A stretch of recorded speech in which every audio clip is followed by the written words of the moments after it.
Daily. Taste the Daily. B C రిజర్వేషన్లకు తమిళనాడు తరహాలోనే రాజ్యాంగ సవరణ చేయాలని బీసీ లాయర్స్ అసోసియేషన్ డిమాండ్ చేసింది. రిజర్వేషన్లకున్న న్యాయ పరిమితులను తొలగించి రిజర్వేషన్లను అమలు చేయాలన్నారు.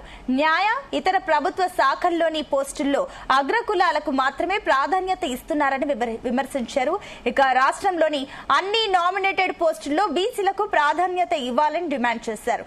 బార్ కౌన్సిల్ ఎన్నికల్లో కూడా రిజర్వేషన్ విధానం అమలు చేయాలని వారు డిమాండ్ చేశారు. ఈ నెల 29న బీసీ లాయర్స్ అసోసియేషన్ ఆవిర్భావ సదస్సును విజయవంతం చేయాలని అసోసియేషన్ ప్రతినిధులు కోరారు.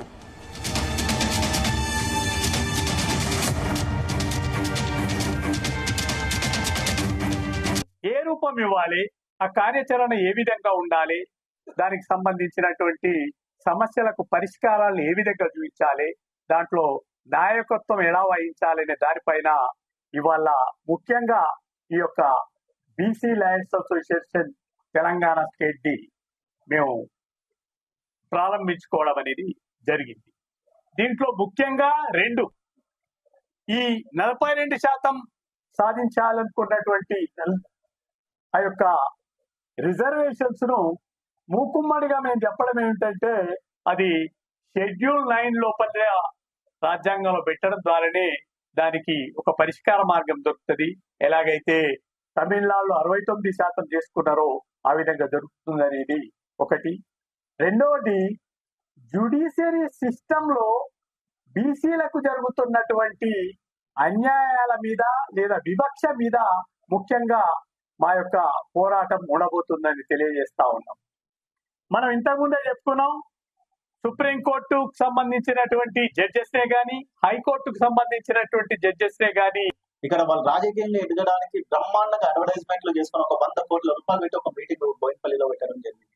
కానీ ఇది సాధించడానికి కారణం ఏంటంటే మన బీసీ సంఘాలు, బీసీ న్యాయవాదులే. దాన్ని కూడా మనం అప్రిషియేట్ చేయాలి, ఈ సమాజానికి కూడా తెలవాలి. దాని తర్వాత డెడికేషన్ కమిషన్ కూడా లేదు అని మన ఆర్ కృష్ణన్న గారు కూడా కేసేయడం జరిగింది. దానికోసం డెడికేషన్ కమిషన్ అనేది కూడా ఏర్పాటు చేయడం జరిగింది.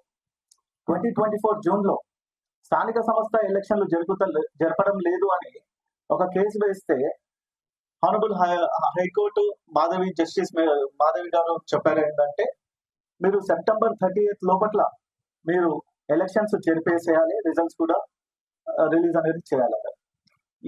ఇంత జ్యుడిషియర్ గా ఇవన్నీ ఉన్నాయి కాబట్టి ఇంతవరకు వచ్చినాము. ఈ క్రమంలో జరిగింది ఆర్డినెన్స్ ఎక్కడి నుండి వచ్చింది, జియో ఎందుకు వచ్చింది, షెడ్యూల్ 9కి ఎందుకు పోలే అనే చర్చ కూడా మనందరం న్యాయవాదులుగా మనందరం చర్చించాల్సిన అవసరం.